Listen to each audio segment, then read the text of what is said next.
Singapore में एक TV channel को देश के chief of defence staff general Anil Chauhan के दिए एक बयान ने देश की राजनीति में तूफान ला दिया है।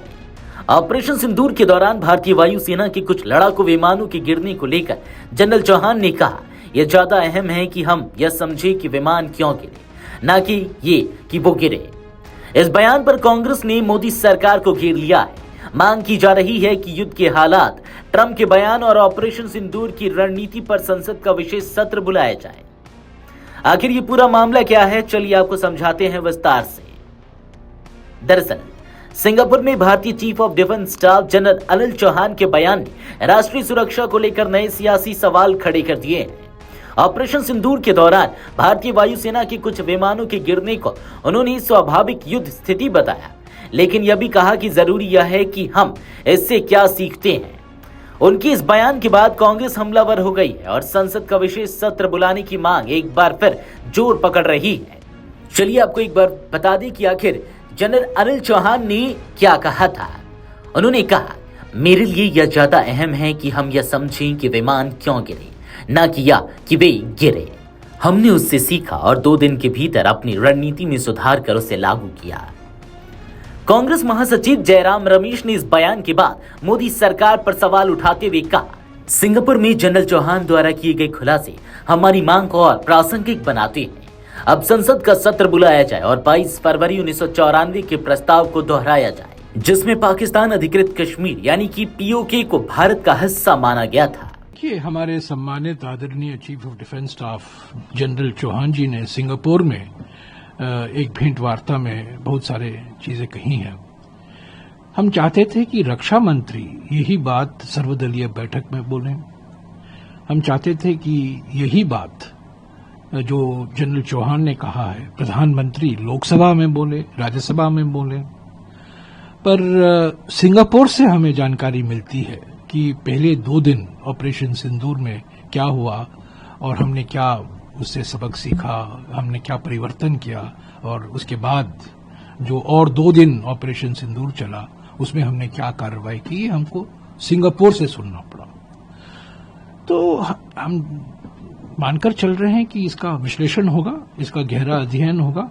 देखिए, मैं ये कहना चाहता हूं कि कारगिल युद्ध के 3 दिन समाप्त होने के बाद वाजपेयी सरकार ने कारगिल रिव्यू समिति का गठन किया। 4 सदस्य थे। उसकी अध्यक्षता के सुब्रमण्यम ने की, जो हमारे जाने माने रक्षा मामलों में विशेषज्ञ थे, और वो आज के विदेश मंत्री जयशंकर जी के पिताजी भी थे। 4 सदस्य थे, के सुब्रमण्यम, जनरल हजारी, बीजी वर्गीस और सतीश चंद्रा। और 15 दिसंबर 1999 को उन्होंने अपना रिपोर्ट पेश किया वाजपेयी सरकार को, और 23 फरवरी 2000 को वो रिपोर्ट पार्लियामेंट में पेश होता है। देखिए, ये रिपोर्ट है from surprise to reckoning, Kargil review committee, December 15, 1999, और ये 150 पन्ने का एक रिपोर्ट है। और देखिए, ये है आखिरी पन्ना, क्या है, हस्ताक्षर के सुब्रमण्यम, जनरल द्विवेदी, बीजी वर्गीस और सतीश चंद्रा।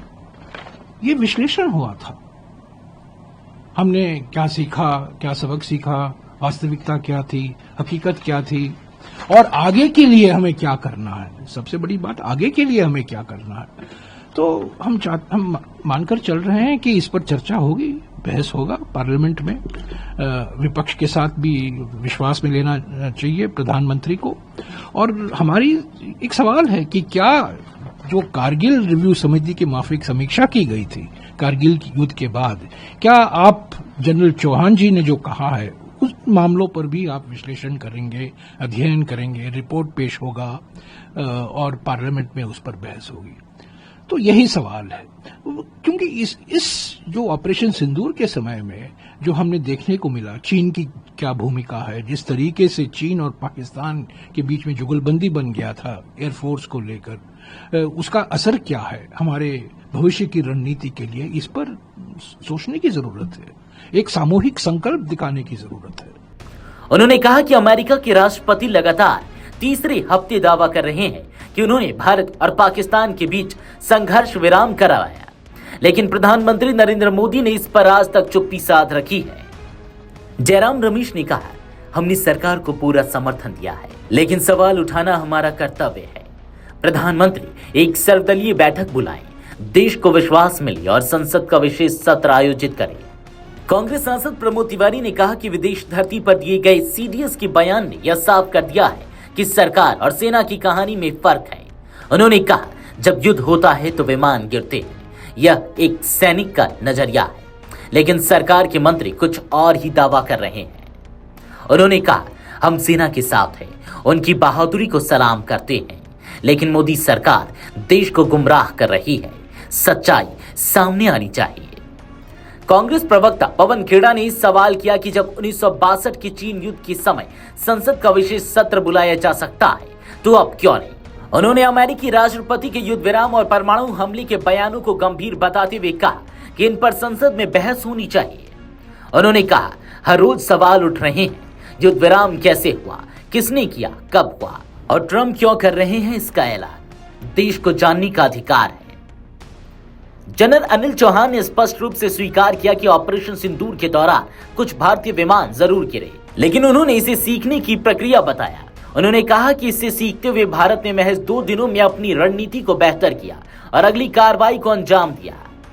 विश्लेषकों का मानना है कि यह बयान सेना की पारदर्शिता को दिखाता है, लेकिन सरकार की चुप्पी इस बयान को राजनीतिक रंग दे रही है।